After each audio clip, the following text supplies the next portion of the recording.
नमस्कार, मी मनोज भोयर. मॅक्स महाराष्ट्रमध्ये आपल्या सर्वांचं स्वागत आहे. आजची तारीख 18 नोव्हेंबर आणि प्रचाराच्या तोफा राज्यात आता थंडावल्या आहेत. मतदानाकडे सर्वांचं लक्ष लागलंय. या विधानसभेच्या निवडणुकीमध्ये कोणते महत्त्वाचे मुद्दे होते ज्याचा प्रभाव जनमानसावर पडला या संदर्भातही आपण काही मान्यवर पत्रकारांची मतं आपण जाणून घेणार आहोत. शेती, रोजगार, उद्योगधंदे, सोयाबीन, कापूस आणि ऊस उत्पादकांच्या समस्या, याबरोबरच लाडकी बहीण योजनेचा प्रभाव किती पडला, ती गेम चेंजर ठरणार का, आणि याशिवाय मराठा आणि ओबीसी आरक्षणाचा मुद्दा सुद्धा तितकाच महत्त्वाचा आहे. आणि दुसरं म्हणजे या सगळ्या निवडणुकीच्या काळामध्ये महायुती आणि महाविकास आघाडीच्या नेत्यांचे एकमेकांवरचे आरोप तेही खूप महत्त्वाचे ठरणार आहे. बटेंगे तो कटेंगे, एक है तो सेफ है, याला राहुल गांधींनी उत्तर दिलंय. आणि राहुल गांधींनी जे आरोप केले त्याला विनोद तावडे यांनी सुद्धा एक पत्रकार परिषद मुंबईमध्ये घेतली आणि त्यांनीही प्रत्युत्तर त्याला दिलेलं आहे. माझ्यासोबत संजय जोग आहेत, ज्येष्ठ पत्रकार. त्याशिवाय प्रसाद मोकाशी हेही मुंबईतून जोडले आणि विदर्भातनं वर्ध्यातनं प्रवीण धोपटे सुद्धा जोडले जात आहे. ते नवराष्ट्र या दैनिकाचे जिल्हा प्रतिनिधी आहेत. गेल्या अनेक वर्षांपासून वेगवेगळ्या वर्तमानपत्रामध्ये सातत्यानं काम करतायत. मी आधी 1-2 मिनिटांसाठी प्रवीण धोपटे यांच्याकडून जातो. विदर्भ हा अत्यंत महत्वाचा आणि विदर्भातल्या 62 जागा या सत्तेची सूत्र कुणाकडे जाणार हे ठरवू शकतात. आणि विदर्भामध्ये साधारणतः मतदान अजून व्हायचं आहे, प्रचार तोफा थंडावले आहेत. प्रवीण, तुम्हाला काय वाटतं, कोणते मुद्दे महत्वाचे ठरले यावेळी? मला असं वाटतं की 2 मुद्दे जे आहेत ते अतिशय महत्वाचे आहे. एक तर शेतकऱ्यांचे जे प्रश्न आहेत, म्हणजे तो हमी भाव असो, सोयाबीन, कापूस असो किंवा इतर जे काही आपले महत्वाचे पीक आहेत विदर्भातले, त्या संदर्भातला मुद्दा, आणि लाडकी बहीण जी योजना आहे त्याचा काय प्रभाव होईल, हे जे 2 मुद्दे आहेत त्या प्रचारादरम्यान आपल्याला सातत्याने उचलताना आपल्याला महाविकास आघाडीचे उमेदवार दिसले, नेते पण दिसलेत, आणि महायुतीचे उमेदवार आणि नेत्यांनी सुद्धा या मुद्द्यांना हात घातलाय. एकीकडे महायुतीला शेतकऱ्यांच्या हमीभावाचा प्रश्न आणि इतर पांधन रस्त्यांपासून इतर जे प्रश्न आहेत शेतकऱ्यांचे, त्याचा फटका बसू शकतो. तर दुसरीकडे महायुतीला लाडक्या बहिणींकडून मोठी अपेक्षा आहे आणि त्याचा निश्चित फायदा होईल असं एक जे आहे एक मतप्रवाह मोठा पक्षामध्ये आणि लोकांमध्ये सुद्धा पाहायला मिळतो. अच्छा, संजय जोग, तुमच्याकडे जाण्यापूर्वी प्रसाद मोकाशी खूप वेळेपासून आपल्यासोबत जोडले गेलेले. प्रसाद, पटकन 1-2 मिनिटांमध्ये महाराष्ट्राचं राजकीय चित्र काय दिसतं तुम्हाला? महाराष्ट्राचं राजकीय चित्र बघायला गेलं तर आपल्याला असं लक्षात येतं की आता फक्त एकमेकांवर आरोप प्रत्यारोपाचीच राळ उठलेली आहे. लाडक्या बहिणीचा मुद्दा असेल, नाहीतर अन्य कोणते मुद्दे असतील, तर मुद्दे एकच आहेत की घराणेशाही, आपला उमेदवार, आपल्या घरातला माणूस, याच्याशिवाय दुसऱ्या कोणत्याही मुद्द्यांना विशेषत्वाने कोणीही हात लावलेला नाही. त्याच्यामुळे यावेळेच्या अनेक प्रचार सभांमध्ये होणारी हुकमी गर्दी ही यावेळेला कुठेही दिसली नाही, हे विशेष आहे. अच्छा, संजय, माझ्या दृष्टीने 4-5 मुद्दे महत्वाचे आहेत. एक म्हणजे बेसिकली महाराष्ट्राची जी प्रगती आहे, महाराष्ट्र हा ऑलवेज सेक्युलर किंवा प्रोग्रेसिव्ह राहिलेला आहे आणि महाराष्ट्र हा देशाच्या लेवलला नेहमीच, मग तो प्रशासकीय असेल, आर्थिक असेल, सामाजिक असेल आणि राजकीय क्षेत्रात हा नेहमी अग्रेसर आहे किंवा ज्याला म्हणतात रोल मॉडेल राहिलेला आहे. मुळातच दोन्ही बाजूनी अत्यंत, म्हणजे ज्याला इंग्लिशमध्ये म्हणतात stooping to low, below the belt, अशा पद्धतीने जी काय क्रिटिसिझम केलंय ते महाराष्ट्रासारख्या सुसंस्कृत प्रोग्रेसिव्ह राज्याला न शोभणारं असं एक सामान्य मतदार म्हणून तर सांगावंच लागेल. दुसरं इंटरेस्टिंग म्हणजे महायुतीतर्फे अखंड बेसिकली त्याचा म्हणजे उहापोह करण्यात येतोय तो म्हणजे लाडकी बहीण, आणि तसं ज्या जवळपास 1 लाख कोटी ज्या योजना, ज्याला इंग्लिशमध्ये फ्रीबीज म्हणतात, किंवा प्राईम मिनिस्टरनी त्याचं एक योग्य नाव ठेवलंय रेवडी, म्हणजे त्यांची पक्षही त्याच्यात सामील आहे, त्यांचा विरोध असून सुद्धा अशा ज्या योजना आहेत त्याच्यातली बेसिकली लाडकी बहीण योजना, आणि मग पर्यायी इतर ह्या देऊन जो लोकसभेला फटका बसलेला होता त्याच्यावर कॉम्पन्सेट करण्यासाठी, आणण्यासाठी प्रकर्षाने यासाठी इलेक्शन कोड ऑफ कंडक्ट लागायची अशी रिजन वाईज त्यांनी मेळावे घेतले आणि तेच रिइटरेट करून कॅम्पेनिंग मध्ये आणण्याचा जो प्रयत्न केला की आम्ही 2.36 कोटी महिलांना म्हणजे 1500 रुपये पर मंथ असे मिळून साधारण आता नोव्हेंबर पर्यंत 7500 रुपये हे त्यांच्या प्रत्येकाच्या बँक अकाउंटमध्ये डिपॉझिट झालेले आहेत. मग खरोखर या सगळ्या महिला एक गठ्ठा महायुतीला देतील का, हाही खरं तर प्रश्न आहेच. मग जी महाविकास आघाडी याबद्दल क्वेश्चन करत होती की अशा योजना आणल्यामुळे घिसडगाईनी आणि 1 लाख कोटी आणि त्या व्यतिरिक्त आणखीन जवळपास 1 लाख कोटीचे वेगळे प्रोजेक्ट क्लिअर केल्यामुळे इलेक्शन कोड ऑफ कंडक्ट लागायच्या आधी आपली जी राजकीय तूट आहे ती साधारण 2,30,000 कोटीच्या दरम्यान पोहोचली असेल तर जो आपल्या राज्याच्या तिजोरीवर जो ताण येणार आहे त्याच्यावर सतत महाविकास आघाडीकडनं जो अटॅक होत होता, मग तोच होत असताना त्यांनी जी पंचसूत्री आणली त्याच्यात महालक्ष्मी योजना आणली आणि त्या अंतर्गत हे जे आता 1500 ते आता ते 2100 करणार आहेत, तर तिथे 3,000 रुपये ह्या महिलांना ज्या बेनिफिशियरी येतील त्यांना देण्यात येईल आणि त्याचबरोबर मोफत एसटी प्रवासी त्यांना अश्योर केलाय. त्याच्या उपर जाऊन एका बाजूला राज्याची आर्थिक स्थिती ही नाजूक आहे, येणारा भार कसं कुठलंही सरकार पेलणार का त्या राहणार की नाही याबद्दलची एक साशंकता आहे. त्याच दरम्यान या पंचसूत्रीमध्ये 4,000 रुपये महिना भत्ता हा जे तरुण बेरोजगार आहेत त्यांना देण्याचं महाविकास आघाडीने अश्योर केलंय. थोडक्यात सांगायचं झालं तर या इलेक्शन मध्ये घोषणांचा पाऊस, एकूणच हे प्रॉमिसेस म्हणजे सस्टेन होतील की नाही याबद्दल मतदारांमध्ये साशंकता असताना ते रेटून देणं आणि तिसरं इंटरेस्टिंगली हे सर्व करत असताना महायुती ही कशी डेव्हलपमेंटला पोषक आणि महाविकास ही कशी डेव्हलपमेंटला मारक अशा पद्धतीने दोघांकडनं जे वार आणि करण्यात आले किंवा आरोप प्रत्यारोप करण्यात आले त्यानंतर बेसिकली जी चेंज घेतला तो बेसिकली 6 नोव्हेंबर नंतरच, ज्या वेळेला योगी आदित्यनाथ यांची त्याच दिवशी रॅली झाली 3 ठिकाणी, त्याच्यात त्यांनी जेव्हा हे बटेंगे तो कटेंगे हा जो मुद्दा आणला त्यातलं खरोखरच मग जी महाशक्ती ज्याला एकनाथरावांनीच नाव दिलंय बीजेपीला, त्यांनी जो जे नेहमी म्हणतात उठाव केला होता आणि मग त्यानंतर सुरत आणि जे गुवाहाटीला गेले होते त्यावेळेला त्या महाशक्तींनी हा जो एक सिस्टमॅटिकली एक प्रयत्न केला का की मग एका बाजूला अशा योजना आणल्या तरी सुद्धा मतं मिळतीलच की नाही, मग हिंदुत्वाबद्दलही अजून काही त्याच्याबद्दल साशंकता आहे.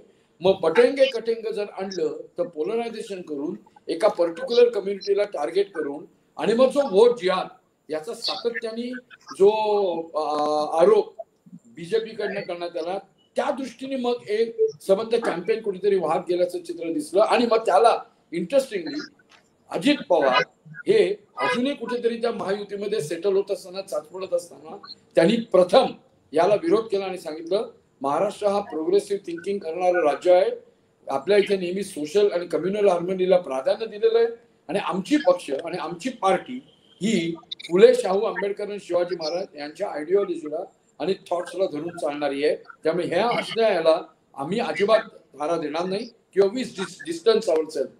ज्या नवाब मालिकांवर सातत्याने बीजेपीने आरोप केले त्यांनी जेव्हा ह्या इलेक्शन म्हणजे मध्ये लढण्याची जे एकूणच घोषणा केली आणि त्याला पर्यायाने अजित पवार एकदम खंबीर उभे राहिले त्यांच्या मागे कॅन्डिडेटशिप दिलं त्यावेळेला सुद्धा त्यांच्याबद्दल या प्रकारचा जो एकूणच ॲलिगेशन करण्यात आली त्यावेळेला त्यांनी ठामपणे सांगितलं की अशा प्रकारचं रिलिजन बेस्ड जर कोणी कॅम्पेन करत असेल तर तो चालत नाही. त्यांनी रिमाइंडर केलं की बाबरी मस्जिद पडल्यानंतर कल्याण सिंग यांचं गव्हर्नमेंट काय फार का टिकलेलं नव्हतं, पर्यायी पटेंगे कटेंगे हम एक है तो सेफ है अशा घोषणांनी खरोखरच महायुतीमध्येच एक डिव्हिजन झाल्याचं निर्माण आपल्याला दिसतंय. आणि तिसरा आणि त्याच्या पुढचे दोनच मुद्दे सांगतो आणि हे प्रथम थांबतो. एक, हे सर्व करत असताना महाराष्ट्रामध्ये अजूनही जी अस्थिरता दिसते ती असलेल्या रिझर्वेशन संदर्भात मनोज जरंग यांनी चालवलेलं त्यांचं एकूणच उपोषण, त्यानंतरची प्रोटेस्ट, त्यानंतर त्यांची माघार हे जरी असलं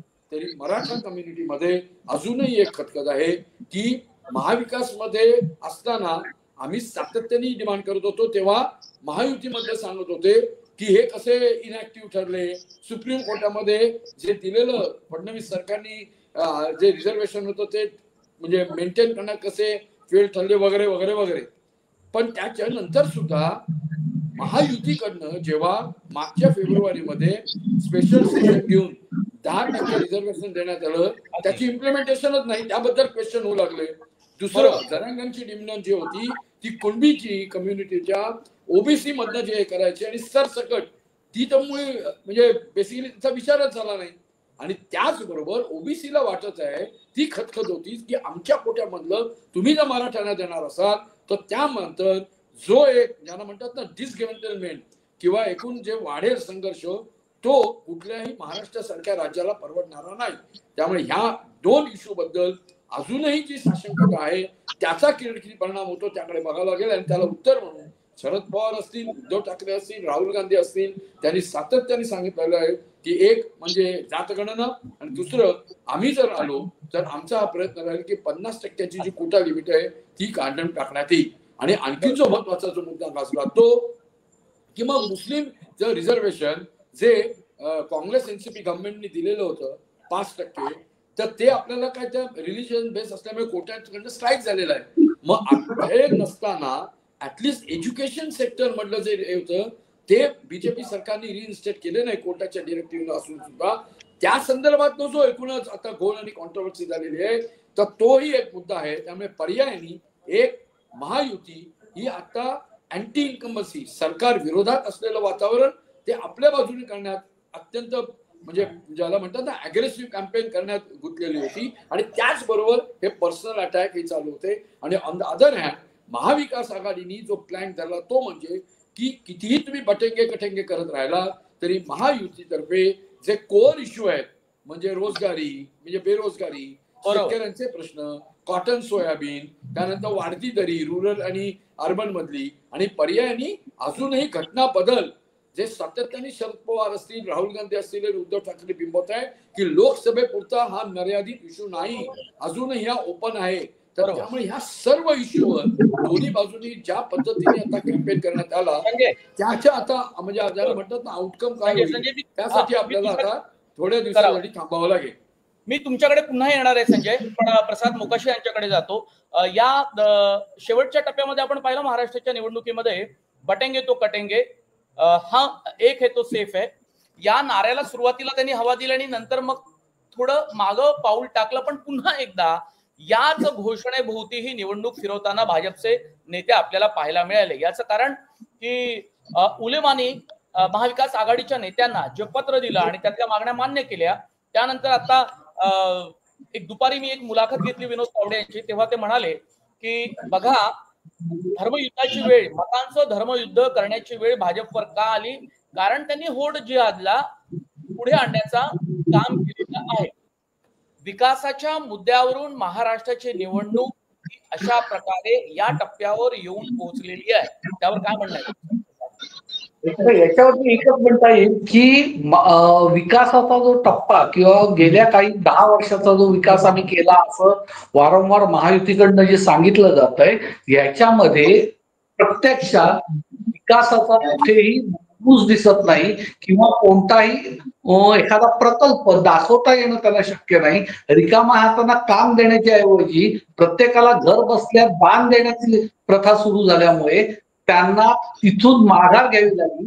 मात्र त्याच वेळेला हिंदुत्ववादी भाजपाकडून किंवा भाजपाच्या सहयोगी पक्षांकडून वेगळ्या प्रकारचा प्रचार होणं हे अपेक्षित होतं. आणि त्याचप्रमाणे बटेंगे तो कटेंगे ही घोषणा ही भाजपच्या त्यांच्या मूळ रूपाप्रमाणेच आलेली आहे.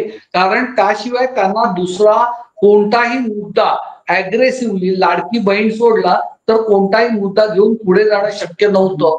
हे वारंवार दिसून येत होतं. वारंवार त्यांचे जे काही अभ्यास गट होते त्यांच्याकडनं त्यांना सांगितलं जात होतं. त्यामुळे एका टप्प्यावरती गेल्यानंतर महाविकास किंवा महाविकास आघाडीतले घटक पक्ष यांच्यावरती आरोप करण्यापेक्षा आता वेगळ्या दिशेने जर आपण वळवली निवडणूक तर मात्र आपल्याला कुठेतरी मतदारांना भावनिक आवाहन वेगळ्या प्रकारे करावं लागणार नाही अशा प्रकारची एक त्यांच्या डोक्यात कल्पना होती. आणि त्याच्यामुळे त्यांनी बटेंगे तो कटेंगेला जोर दिला.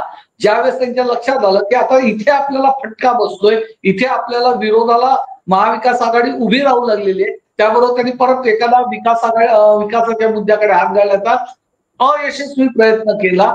पण आता मात्र महाविकास आघाडीकडून ज्या पद्धतीने महायुतीच्या प्रचाराला उत्तर दिलं जात आहे, भाई संजयने सांगितलं की अँटी इन्कम्बन्सी हा मुद्दा खरोखर महत्वाचा आहे. कारण महायुतीकडे किंवा सत्ताधाऱ्यांकडे आता प्रचारासाठी एखादं ठोस किंवा भरीव काम असं दाखवायला गेलं तर कोणतंही काम दिसत नाही आणि त्याच्यामुळे दोन्हीकडनं फक्त व्यक्तिगत राग उठवणं आणि त्याच्यामधनच एकमेकांवरती आरोप प्रत्यारोप एवढेच करत राहिले. त्याच्यामुळे बटेंगे तो कटेंगे, एक है तो सेफ है वगैरे अशा पद्धतीच्या घोषणा आणि त्याच्या भोवती ध्रुवीकरण करण्याचा प्रयत्न या दोन्ही आघाड्यांकडनं आणि युतीकडून ह्या दोन्हीकडनं होताना दिसतोय.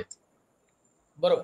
याच मुद्द्यावर मी जाणार आहे प्रवीण धोपटे यांच्याकडे, वर्ध्यावरून ते आमच्यासोबत जोडले गेलेले. प्रवीण, मला एक सांगा की हा जो मुद्दा होता, मी कोल्हापुरात गेलो होतो एक 3 दिवसांपूर्वी, तर ते म्हणाले की हा मुद्दा आमच्याकडे काही चालणार नाही, म्हणजे या मुद्द्याचा तिथे प्रभाव दिसत नाही. कोल्हापुरात मुस्लिम समुदायाची संख्या पण खूप आहे, विदर्भात सुद्धा आहे. विदर्भात दलित मुस्लिम मतं खूप मोठ्या प्रमाणात आहे. तिथे प्रभाव तुम्हाला कसा दिसला? नाही, या घोषणांचा फारसा प्रभाव नाही इथे. फारसा म्हणण्यापेक्षा प्रभावच नाही असं म्हणावं लागेल. म्हणजे ते ध्रुवीकरणाचं जे राजकारण आहे भाजपचं, त्याच धर्तीवरचे ते नारे आहेत. त्याच्यामुळे नाविन्यपूर्ण असं त्या नाऱ्यांमध्ये काहीच नाही, त्या घोषणांमध्ये काहीच नाही. त्याच्यामुळे लोकांना ऍप्रिशिएट करण्यासारखं त्यात काही नव्याने काय ऍप्रिशिएट करण्यासारखं काही त्यात दिसलं नाही. आणि जी लाईन त्यांनी आधीपासून राजकारणाची पकडलेली आहे, ध्रुवीकरणाच्या राजकारणाची, तोच बिंदू पकडून ते या नाऱ्यांना, या घोषणांना लोकांपर्यंत घेऊन आले आहेत. बाकी त्याचा प्रभाव जो आहे तो विदर्भात मला दिसून येत नाही.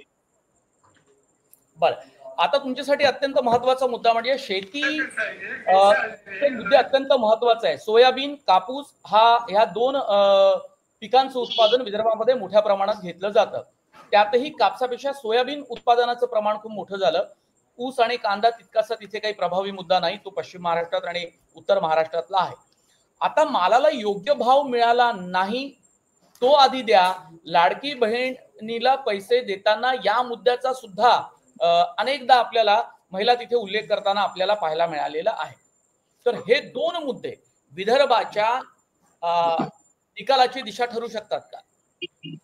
हो, एक तर कसं आहे की लोकांना हा प्रश्न पडला आहे की निवडणुकीच्या काळामध्ये भाजप सरकारने, म्हणजे महायुती सरकारने लाडक्या बहिणींना 1,500 रुपये महिना जो दिलाय, आता 3 महिन्यांचे पैसे त्यांनी जमा सुद्धा केले अकाउंटमध्ये. तर केवळ निवडणूक आल्यामुळे ते असं करून राहिलेत, देऊन राहिलेत, पैसे देऊन राहिलेत. लाडक्या बहिणींची त्यांना आता आठवण आली. पण मागच्या 2-2.5 वर्षापासून, जेव्हापासून हे सरकार सत्तेवर आलं आणि त्यापूर्वी सुद्धा जेव्हा सत्तेवर होतं भाजपचं सरकार राज्यामध्ये, त्यावेळेस कापूस उत्पादक असो की सोयाबीन उत्पादक असो, त्या शेतकऱ्यांच्या मालाला योग्य हमीभाव का मिळाला नाही, तर ती तरतूद आधी का केली नाही? निवडणुकीच्या घोषणापत्रामध्ये आता दोन्ही पक्षांनी, म्हणजे भाजप, महायुती आणि महाविकास आघाडी, अशा दोन्ही आघाड्यांनी आता आश्वासन दिलं आहे की सोयाबीनला आणि कापसाला आम्ही इतका भाव देऊ. पण हे निवडणुकीच्या अनुषंगाने झालेलं आहे. त्यामुळे लोक सावध आहे. आणि अँटी इन्कम्बन्सीचा जो मुद्दा मगाशी निघाला, तर त्याचा जो फटका बसत असतो तो सर्वाधिक जो आहे तो सत्ता पक्षालाच बसणार आहे, त्यात तर काही वादच नाही. आणि दुसरीकडे महाविकास आघाडीने सातत्याने विदर्भामध्ये शेतकऱ्यांचे प्रश्न जे आहेत ते लावून धरले आहेत आणि त्याचं बेनिफिट त्यांना जे आहे ते मिळेल. दुसरीकडे बेरोजगारीचा जो प्रश्न आहे, रोजगाराच्या संदर्भातला जो प्रश्न आहे, त्याच्यावरही मोठा उहापोह या निवडणुकीच्या काळात झालेला आहे. त्याच्यामुळे मला असं वाटतंय की हे दोन्ही मुद्दे जे आहेत, शेतकऱ्यांचे प्रश्न, शेतमालाला भाव, आणि दुसरा मुद्दा म्हणजे की बेरोजगार सुशिक्षित तरुणींना रोजगार, तर हे 2 मुद्दे जे आहेत ते महाविकास आघाडीने चांगल्या पद्धतीने हाताळले. दुसरीकडे महायुतीकडून मात्र केंद्र आणि राज्यामध्ये जे त्यांनी निर्णय घेतले वेगवेगळे, ते इव्हन ते काश्मीर मधून 370 कलम हटवणे असो, किंवा राम मंदिराचे निर्माण असो, किंवा हिंदू जागृतीसाठी जे काम त्यांनी केलं ते असो, अशा वेगवेगळ्या पद्धतीने त्यांनी राष्ट्रीय मुद्दे सुद्धा या महाराष्ट्राच्या, विदर्भाच्या निवडणुकीमध्ये आणण्याचा प्रयत्न केला. तर एक प्रकारे आपल्याला दिसते की स्थानिक मुद्दे आणि राष्ट्रीय मुद्दे अशा पद्धतीने ही जी लढाई आहे ती सुरू राहिलेली आहे आतापर्यंत. वेळ कमी असल्यामुळे मी संजय जोग यांच्याकडे जातो. संजय, महाराष्ट्रामध्ये लोकसभेच्या निवडणुकीमध्ये शरद पवार फॅक्टर खूप मोठ्या प्रमाणात चालला. उद्धव ठाकरे यांना कटसाईज करण्याचं काम हे महायुतीने केलं, खास करून शिंदेनी, आणि म्हणून उद्धव ठाकरे यांच्या जागा अपेक्षेपेक्षा तेवढ्या आल्या नाही जिंकून. यावेळी सुद्धा असं म्हटलं जात आहे की शिंदे हे भारी पडतील उद्धव ठाकरे यांच्यावर, अशा पद्धतीचं विश्लेषण सुद्धा होतं. पण तुर्तास शरद पवार जर फॅक्टर जर स्वीकारला गेला लोकसभे सारखा, तर महायुतीचं सरकार जाईल आणि महाविकास आघाडीचं सरकार जाईल. जर त्यांना नाकारलं गेलं तर महायुतीचं सरकार येईल, अशा पद्धतीचं सुद्धा मत मांडलं जातं. तुझं काय मत आहे? तू शरद पवारांच्या राजकारणाला गेल्या अनेक वर्षांपासून पाहतोयस, आणि शरद पवार फॅक्टर हा किती प्रभावी ठरू शकेल विधान? नाही, मी अजिबात असं काही कुठलं कन्क्लुजन करणार नाही. मी आता भरपूर महाराष्ट्रात फिरून आलो. अनडाऊटेडली शरद पवारांनी ज्या 60च्या वर ज्या रॅलीज घेतल्या आणि त्या व्यतिरिक्त त्यांचा जो रिच आउट आहे त्याचा 100% परिणाम हा महाविकास आघाडीच्या बाजूनी होईल असं त्यांनी एक वर्तवलेलं आहे, आणि एकूण एक चित्र दिसतं. म्हणजेच काय महाविकास आघाडीचं सरकार येईल अजिबात मी म्हणणार नाही. तो एक मेजर फॅक्टर आहे, ह्याला कोणी नाकारता येणार नाही. शरद पवारांनी पहिल्या रॅलीपासून आणि त्याच्या आधीपासून सातत्याने कोर इश्यूवर त्यांचा फोकस ठेवलेला आहे. ते अजिबात वाहवत गेले नाही. कोण काय म्हणतं आणि पर्सनल अटॅक मध्ये ते कधी शिरले नाही. म्हणून तुला बघितलं असेल की मागच्या वेळेस जे अटॅक करण्यात आलेले होते बीजेपी तर्फे, म्हणजे प्राईम मिनिस्टर यांनी जे काय ते भटकती हुई आत्मा, नंतर अमित शहाचं जे त्यांच्या विरुद्धचं स्टेटमेंट होतं भ्रष्टाचाराचे सरदार वगैरे वगैरे, असे पर्सनल अटॅक शरद पवारांवर आणि त्याचबरोबर उद्धव ठाकरेंवरही या वेळेला झालेले दिसले नाहीत.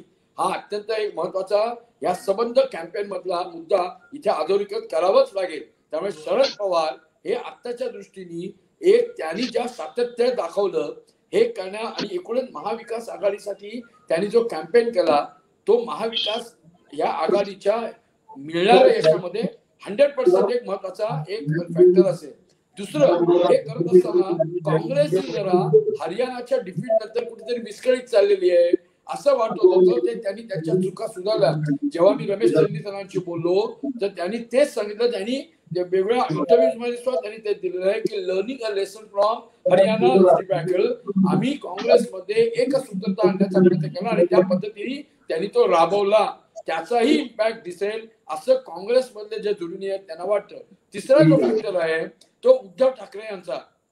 किती त्यांच्यावर पर्सनल अटॅक करण्याचा प्रयत्न झाला, चेकमेट करण्याचा प्रयत्न झाला, ते घर बसके आहेत अमुक तमुक असे त्यांना जी दूषणं देऊन त्यांच्यावर रिडिक्यूल करण्याचा प्रयत्न झाला, तरी सुद्धा ज्या पद्धतीने त्यांनी एकेका दिवशी 5-5 रॅली घेऊन एक आपल्या पक्षाला रिवाईव्ह करण्यासाठी मी किती कमिटेड आहे. शरद पवारांसारखा जरी तुटलो असलो तरी मी थकलेलो नाही. ज्याला म्हणतात I may be down but certainly not out, या दृष्टीने त्यांनी ह्या स्पिरिटनी त्यांनी तो कॅम्पेन चालवला. त्यामुळे मला असं वाटतं एका बाजूला महाविकासमध्ये शरद पवार, मल्लिकार्जुन खरगे, प्रियांका, राहुल गांधी आणि त्याचबरोबर बेसिकली उद्धव ठाकरे, आदित्य आणि मग संबंध टीम म्हणून त्यांनी केलेले जयंतराव. ऑफकोर्स जयंतरावांनी आधी ती स्वराज्य यात्रा 1.5 महिना काढलीच होती आणि मग त्यानंतर सुद्धा ते कंटिन्युअस या इलेक्शन रॅलीज मध्ये ऍड्रेस करत होते. त्यामुळे पर्यायी महाविकास म्हणून आम्ही एकत्र पद्धतीने महायुतीला सत्तेत खेचण्यासाठी काम करत आहोत. तिथे कुठेही घोटाळा नाही, तिथे आमच्यामध्ये कुठली दरी नाही. चीफ मिनिस्टर कोण असेल या संदर्भातलं इलेक्शन नंतरच ठरणार आहे. या संदर्भातली आता नंतर एकवाक्यात आल्यावर on the other hand Mahayuti सुद्धा प्राईम मिनिस्टर नरेंद्र मोदी यांची असणारा चरिष्मा आणि पॉप्युलॅरिटी आणि त्याचबरोबर डबल इंजिन सरकार हे कसं इथे आवश्यक आहे राज्याच्या एकूणच प्रगतीला पुढे नेण्यासाठी, हे जे प्रकर्षाने मांडत होते अपार्ट फ्रॉम दी लाडकी बहिणी वगैरे, त्याचं बेसिकली कुठेतरी महायुतीला जाणवत होतं की आपली जी ग्रोथ स्टोरी आहे राज्याची आणि पर्यायाने आपण जे काही निर्णय घेतलेले हे लोकांपर्यंत पोहोचवण्यासाठी प्राईम मिनिस्टर हे अत्यंत महत्वाचे असे फॅक्टर करू शकतात. आणि त्या पद्धतीने त्यांनी 10 रॅली घेऊन हे दाखवून दिलेलं. आणि त्याच जोडीला राज्यातील इतर नेते ऑफकोर्स एकनाथराव असतील, देवेंद्र फडणवीस असतील, त्याचबरोबर अजितदादा सुद्धा त्यांच्यावर अटॅक होऊन, म्हणजे पहिले त्यांनी जे स्टेटमेंट केले त्यामुळे त्यांच्या पक्षातच घोळ आणि गोंधळ झाला होता की मी बारामतीतनं इतक्या वर्षात लढू की नको वगैरे वगैरे, ते त्याच्यावर क्लिअर म्हणजे तसंच ना फुल स्टॉप केला तो प्रफुल्ल पटेल यांनी की ते बारामतीतनंच लढतील आणि ते करत असताना ज्या पद्धतीने ते लाडकी बहिणासाठी आणि ओव्हरऑल कॅम्पेनिंग करत गेले, त्यामुळे महायुतीमध्ये सुद्धा त्यांनी एक संघ एक्सेप्ट बटेंगे कटेंगे हम एक साथ है वो जिहाद सोडला तर हा दाखवण्याचा प्रयत्न केला. त्यामुळे पर्यायाने तू म्हणतोस तसं शरद पवार हा फॅक्टर आहेच, पण त्या व्यतिरिक्त प्राईम मिनिस्टरना इथे आणून या महायुतीमध्ये आम्ही कसे सगळे एकत्र आहोत आणि पर्यायाने अँटी इन्कम्बन्सी जसं प्राईम मिनिस्टरनी तिसऱ्यांदा प्राईम मिनिस्टर म्हणून वेदर केली तसंच आम्ही करू, हाच एक सांगण्याचा मला वाटतं इथे महायुतीकडनं प्रयत्न झाला. आता दोघं ह्याच्यात सक्सेसफुल कसे होतील आणि ज्या पद्धतीने यांनी कॅम्पेन जो चालवला त्याच्यात खरोखरच वोटर्स त्यांच्या बाजूने उतरतील का यासाठी आपल्याला वेळ द्यावा लागेल. एक मात्र नक्की की बेसिकली महाराष्ट्रामध्ये अशा पद्धतीने पर्सनल अटॅक होत होते, पण त्याची एक ज्याला म्हणतात पातळी राखण्यात दोन्हीकडनं एक अंडरस्टँडिंग असायचं. दुर्दैवाने ते कुठेतरी पुसट होत चालली की काय आणि ती भीती वाटते आणि वोटर एक जागरूक नागरिक म्हणून आपल्याला हे फ्लॅग ऑफ करण्याची गरज आहे की येत्या काळामध्ये अशा पद्धतीचे बिलो द बेल्ट असे अटॅक कुठेतरी थांबतील आणि पर्यायाने मग असेल त्याच्यात वाद असतील, विवाद असतील, आर्ग्युमेंट काउंटर आर्ग्युमेंट होतील, पण ते मुद्द्यावर असेल, मुद्द्यावर न येता अशा पद्धतीने विल डेफिनेटली गेट इट्स ज्याला म्हणतात ना रिगेन इट्स ग्लोरी. विनोद तावडेंनी सुद्धा माझ्या मुलाखतीमध्ये ही गोष्ट मान्य केली की महाराष्ट्राच्या राजकारणाचा स्तर हा कधी नव्हे तो इतका खालावला. मग मी प्रश्न केला त्यांना की कुणामुळे खालावला, तर म्हणाले सर्वच जबाबदार आहेत. म्हणजे त्यांनी जबाबदारी झटकली नाही, हे अत्यंत महत्वाचं त्यांचं वाक्य होतं. याचा अर्थ त्यात महायुतीचे पण नेते आहेत आणि महाविकास आघाडीचे नेते सुद्धा सहभागी आहेत आणि त्यांनी त्याला कारण असं दिलं की ही सुरुवात बेसिकली 2019 पासून झाली, जेव्हा उद्धव ठाकरे हे भाजपपासून वेगळे झाले, त्यांनी वेगळी चूल मांडली. जर मनोज नाही असं तू एकटं सोडू नकोस, तेव्हापासून वगैरे काय झालं नाही, त्याच्या आधी सुद्धा होत होतं, पण आता बेसिकली त्याला जो रंग आलेला आहे ते असं पर्सनलाइज जी एनिमिटी मला अजूनही आठवतंय. LK अडवाणीचं म्हणजे जगजाहीर असलेलं वाक्य आहे, ते पुस्तकात त्यांनी लिहिलेलं आहे, बाहेर लिहिलेलं आहे. तू लिहिलं नसेल तर मी इथे मुद्दाम उद्धृत करतो.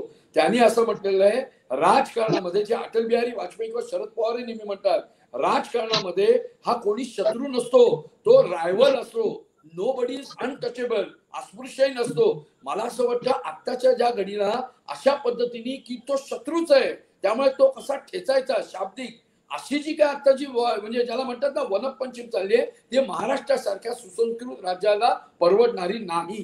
त्यामुळे परत जस्ट टू करेक्ट की 2019 मध्ये उद्धव ठाकरे गेले म्हणून नाही, तर बेसिकली याची सुरुवात झालेलीच होती आणि ती आता एका पीकला गेली आहे. मुळात हा पीक आता खाली येऊन परत आपण कसं सुसंस्कृतपणाने राजकारणामध्ये खरंच सुसंस्कृत असा जो पणा आहे तो आपल्याला कसा दिसेल याकडे आपल्या दृष्टीने सुद्धा आपलं लक्ष देणं महत्वाचं आहे आणि त्यावरही आपला फोकस पुढच्या काळामध्ये राहायला पाहिजे. मी आणि तुला जायचं होतं म्हणून मग मी तू जाऊ शकतो, पण थँक्यू तुझा महत्वाचा मुद्दा होता. मी प्रवीण धोपटेंकडे जातो आणि पुन्हा एक आपले मान्यवर पत्रकार आपल्या सोबत जोडले जाणार आहेत. मला सांगा की विदर्भामध्ये तसं शिवसेनेच्या काही नेमक्या जागा होत्या. प्रवीण धोपटे, तुमच्यासाठी हा प्रश्न आहे, पण यावेळी एकनाथ शिंदे यांचा जोर वाढल्याचं दिसलं का, किंवा गद्दार ही त्यांची जी प्रतिमा ठळकपणे पुढे आणण्याचा प्रयत्न महाविकास आघाडी आणि उद्धव ठाकरे यांच्या पक्षानं केला, तो थोडा पातळ झाला, त्यांची प्रतिमा पुसली गेली? नाही, एकतर कसं आहे की एकनाथ शिंदे असो की मग अजित पवार असो, यांच्या पक्षांचा विदर्भात प्रभावच नाही. काही 1-2 अपवाद सोडले म्हणजे काही जिल्हा, जसं आपला आता आपण उदाहरणच घ्यायचं झालं तर आपला प्रफुल्ल पटेलांचा जो भाग आहे तो आपण एक हे पकडू, अजित पवारांच्या प्रभावामध्ये आपल्याला येताना आपल्याला तो भाग दिसेल. पण इतर ठिकाणी त्यांची शक्ती नाही, त्याच्यामुळे अजित पवारांचा आणि एकनाथ शिंदेचा ज्या काही संघटनात्मक बांधणी इथं झालेली आहे ती त्याला खूप जनतेचा पाठिंबा नाही आहे आणि त्यांना बरंच काम या विदर्भामध्ये करावं लागेल. या निवडणुकीमध्ये तरी मला असं वाटत नाही की मतदार किंवा त्यांच्यामुळे भाजपच्या उमेदवारांना खूप मदत होईल बा, अशी स्थिती विदर्भात नाहीये. तर ही स्थिती आपल्याला समजून घ्यावं लागेल. आणि गद्दार वगैरे जे शब्द वापरले गेले आहेत पक्षफुटीनंतर, तर तो भाग थोडा इतिहास झालेला आहे, पण त्याची उजळणी सातत्याने होत राहते. तर ज्यांच्या मनामध्ये आहे तो राग अजूनही कार्यकर्त्यांच्या, पदाधिकाऱ्यांच्या मनामध्ये आहे आणि सर्वसामान्य लोकांच्या मनामध्ये आहे, की पक्ष फोडाफोडीचे जे राजकारण झालं आहे, त्यामध्ये या 2 पक्षांमधून फुटून म्हणजे राष्ट्रवादी आणि शिवसेनेमधून फुटून बाहेर पडलेले जे आमदार आहेत, नेते आहेत, त्यांच्याविषयी जो रोष आहे, तोच रोष मला भाजपच्या ज्या लोकांनी हे घडवून आणलं, ज्या नेत्यांनी हे घडवून आणलं, त्यांच्याविषयीचा रोष लोकांमध्ये दिसून येतो. पण त्याचं प्रमाण मात्र कमी झालं आहे, एवढं मात्र मी निश्चितपणे तुम्हाला सांगू शकतो. बरोबर. प्रवीण, तुम्हाला सुद्धा, कारण तुम्ही वर्किंग जर्नलिस्ट आहात, तर तुम्हाला सुद्धा कदाचित मी अडकून ठेवलं असं होऊ नये. साधारणतः किती वेळ आहे तुमच्याकडे? आणखी 5-10 मिनिटं? हो, 5 मिनिटं आहेत ना. 5 मिनिटं आहेत. प्रसाद, एक 5 मिनिटं मी थोडं, त्यातले 2-3 मिनिटं मी प्रवीणशी संवाद साधतो. शरद पवार फॅक्टर हा किती महत्वाचा होता विदर्भामध्ये हे आपण वर्ध्यामध्ये पाहिलं. त्यांनी अख्खी निवडणूक वर्धेच्या लोकसभेची ही फिरवली आणि तिथले दिग्गज उमेदवार, आणि जिथे मोदींनी दोन्ही निवडणुकांमध्ये जोरात प्रचार केला त्या रामदास तडस यांना त्यांनी हरवलं होतं. त्या आर्वीच्या माजी आमदारांनी अमर काळे यांना काँग्रेसमध्ये आणून त्यांना जिंकून आणलं होतं. त्यात शरद पवारांचा करिश्मा अत्यंत महत्वाचा ठरला. पण यावेळी सिव्हिल सोसायटीज, ज्या सामाजिक संघटनांनी अनेक भाषणं केली, त्यात विश्वंभर चौधरी, असीम सरोदे, तिथल्या स्थानिक सगळ्या पुरोगामी संघटना यांनी खूप जोर लावला होता.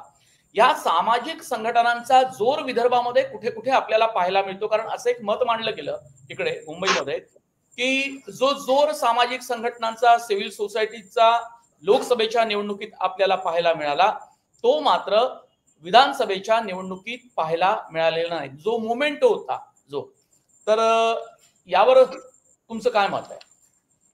बरोबर, निश्चितच विदर्भामध्ये ज्या पद्धतीने लोकसभा निवडणुकीच्या वेळेस सामाजिक संघटना, परिवर्तनवादी संघटना किंवा पुरोगामी संघटनांनी ज्या पद्धतीचं बळ महाविकास आघाडी किंवा आपण ज्याला आपण हे म्हणू, आपलं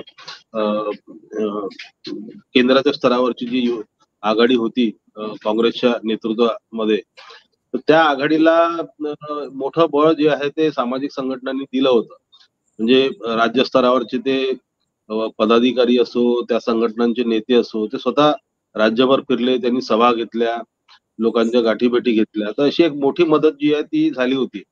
ज्यावेळेस हे सभा झाल्या पण त्या नगण्य होत्या आणि स्थानिक मुद्द्यांना फार महत्व असल्यामुळं मला असं वाटतं की पुरोगामी संघटनांच्या मोठ्या नेत्यांनी, मोठ्या पदाधिकाऱ्यांनी ज्या सभा घेतल्या होत्या, त्या सभांना राष्ट्रीय मुद्दे जे होते, राष्ट्रीय मुद्दे किंवा राज्यस्तरावरचे जे मुद्दे होते, फोडाफोडीचं राजकारण असेल राज्यातलं, किंवा एकमेकांवर पातळी सोडून आरोप प्रत्यारोप असेल, किंवा राष्ट्रीय स्तरावरचे मुद्दे म्हणून आपण संविधान बदलण्याची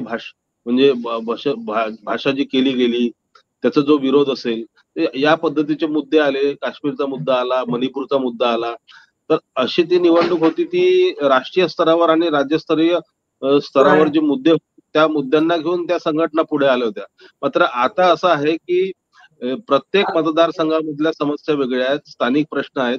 हो, कॉमन आपल्याला हे करता येईल की शेतकऱ्यांचे मुद्दे जे आहेत ते सारखे आहेत आणि त्यांच्या अडचणी ज्या आहेत सारख्या आहेत. पण हा विषय आहे की पुरोगामी संघटनांची किंवा सामाजिक संघटनांची जी शक्ती आपल्याला लोकसभा निवडणुकांमध्ये दिसून आली होती, ती विधानसभा निवडणुकांमध्ये त्या प्रमाणात दिसून येत नाहीये. बरं, आर्वीच्या संदर्भात थोडक्यात सांगता येईल की ती आर्वीची जी जागा होती अमर काळे यांच्या पत्नीला दिली आणि त्यामुळे एक वेगळा विचार या सामाजिक संघटनांमध्ये आपल्याला पाहायला मिळाला की हे चुकीचं होतं. या शरद पवारांनी अजिबात हस्तक्षेप केला नाही.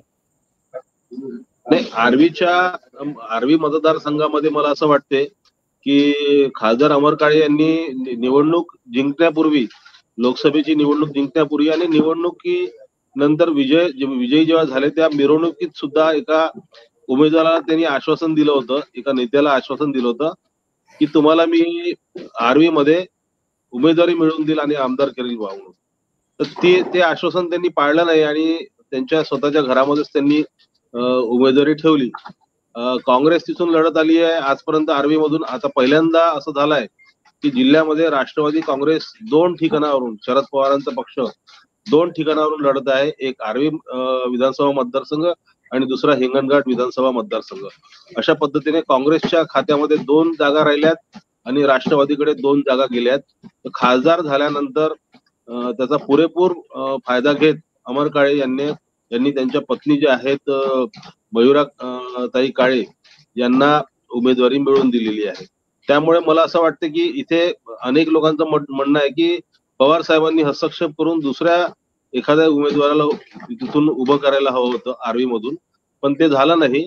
आणि मला असं वाटतं की खासदार म्हणून निवडून आल्यावर जी शक्ती वाढली राष्ट्रवादीची जिल्ह्यामध्ये आणि मतदारसंघामध्ये किंवा राज्यस्तरावर, वर्धा एक राष्ट्रवादीच्या मॅप मध्ये आलं, मतदारसंघ आला, तर त्याचा प्रभाव जो आहे तो पक्षावरही पडला असेल आणि पक्षाने विचार केला असेल की जो माणूस 4 महिन्यापूर्वी खासदार झाला आणि ज्याला आर्वी मतदारसंघातून चांगली लीड मिळाली होती, त्याच घरातील एका व्यक्तीला पुन्हा उमेदवारी दिली तर आपल्याला तिथे विजय मिळू शकतो, असा त्यांचा दृष्टिकोन असेल. त्यामुळे मला वाटतं त्यांनी तो निर्णय घेतला असेल. पण या निर्णयाविषयी मतदारसंघामध्ये, आर्वी मतदारसंघामध्ये मोठी नाराजी सुद्धा आपल्याला पाहायला मिळून येत आहे. ठीक आहे, 1-2 मिनिटांसाठी मी जातो आणि मग आपण हा शो संपवूया इथे. प्रसाद बघ, शेतीचे जे काही महत्वाचे मुद्दे आहेत, म्हणजे गावातून शहराकडे माणसं स्थलांतर झाली, शेती आणि स्थलांतर, इन मायग्रेशन आपण ज्याला म्हणतो राज्यातलं अंतर्गत, त्यामुळे वाढतं शहरीकरण झालं आणि अपुरा म्हणजे सन्मानजनक रोजगार ज्याला आपण म्हणतो तो काही मिळाला नाही. काही नवीन कारखाने सुद्धा अनेक ठिकाणी सुरू झाले नाही काही दशकांमध्ये, ज्यामुळे या रोजगाराची पूर्ती होऊ शकेल.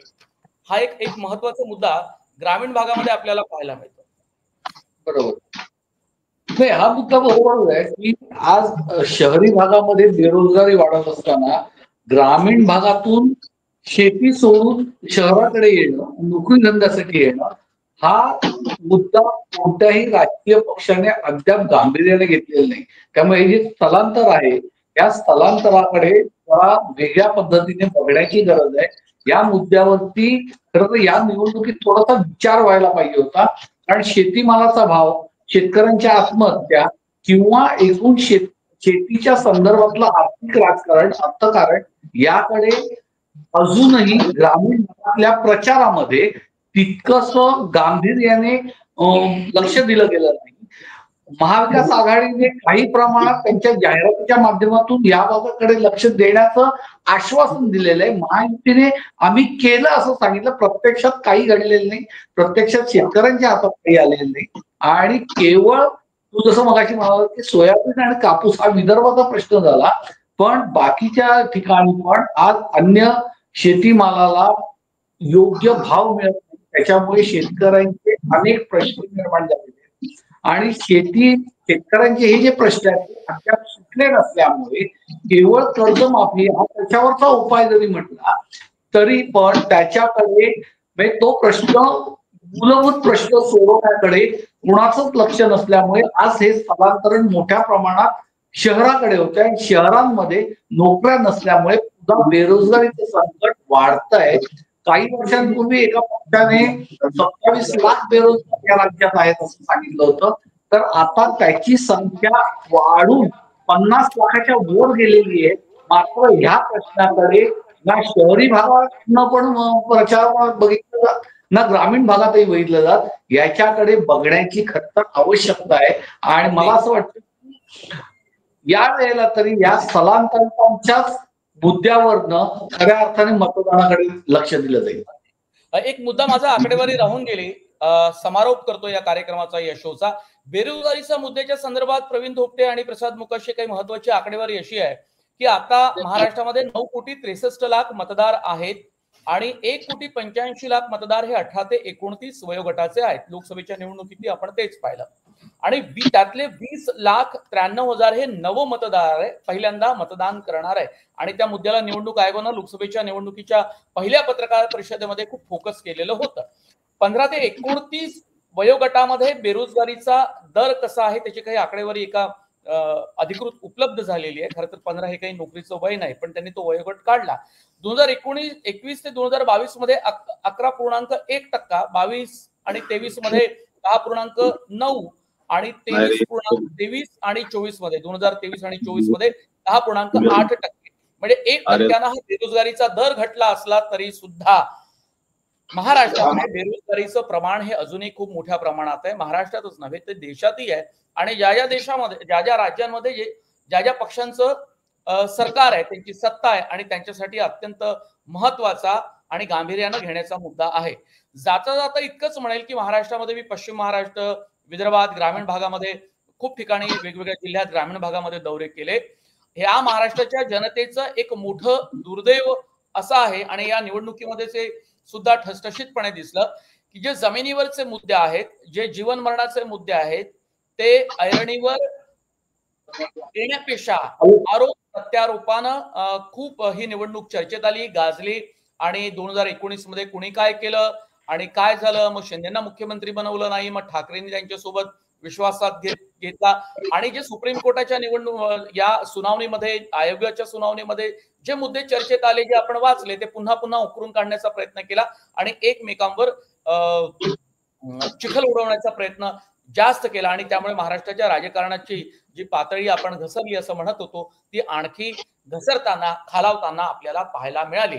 पण जे मुद्दे आहेत ते तुम्ही नेते बोलत नाही, म्हणून मग आम्ही मतदानातनं त्यांना आम्ही दाखवून देऊ की हे मुद्दे आमच्यासाठी महत्वाचे होते आणि याच मुद्द्यावर तुम्हाला आम्ही मतदान केलेलं आहे. हे नंतर निकालाच्या नंतर मात्र नेत्यांना उमगतं आणि मग ते त्या पद्धतीनं विचार करायला लागतात. पण मूळ स्वभावाला बगल देण्याचा प्रयत्न मात्र नेते मंडळी करत नाही. हे आपल्यासाठी अत्यंत दुःखदायक आहे. प्रसाद मोकाशी, मुंबईतले अत्यंत ज्येष्ठ पत्रकार, लोकसत्तामध्ये दीर्घकाळ काम केलेले. प्रवीण धोपटे हे नवराष्ट्र या दैनिकाचे जिल्हा प्रतिनिधी आहे वर्ध्याचे. आणि संजय जोग हे अर्थविषयक वर्तमानपत्राचे अत्यंत ज्येष्ठ पत्रकार, दीर्घ अनुभव असलेले. या सर्व मान्यवरांचे मी खूप आभार मानतो. या पुढच्या टप्प्यात देण्याचा प्रयत्न करेल, कारण तुमचं विश्लेषण वेगवेगळ्या मुद्द्यावर आमच्यासाठी खूप महत्वाचं आहे. पुन्हा एकदा तुमचे आणि प्रेक्षकांचे खूप खूप धन्यवाद.